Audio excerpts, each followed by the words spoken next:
and a wonderful mother, and how that's just such a gift that you can give this world, is to be a proper good mother, and and hold that family unit together. And some values that I think, some people might view as being antiquated, but I see these views as withstanding the tests of time for many, many thousands of years.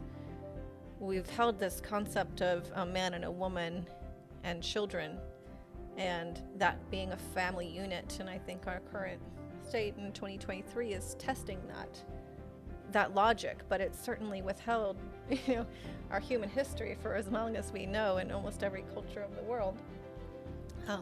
So that was essentially the main teaching, was to, as women, was to be graceful, to be honorable, to be respectful, to be great mothers, and teach our children to be fearless. That was one of the main things that he would tell women, is to teach your children to be fearless, to be sons and daughters of Guru Gobind Singh. So there's a lot packed into that. But okay, so let me talk more about how 3HO was viewed in terms of male-female relations. I would definitely say, as part of our religious teaching,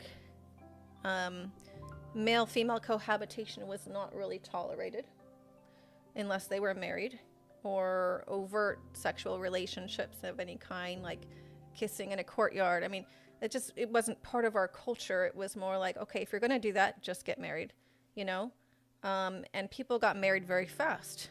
So sometimes you would see that people met and a month later they're getting married. It wasn't uncommon. People might say, oh, you're moving too fast, slow it down a little bit.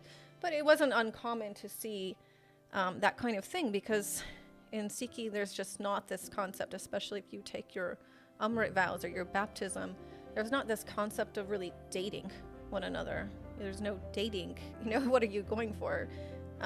Because you can have sexual relations. So, I would say that, there's very much a culture and a community of family units.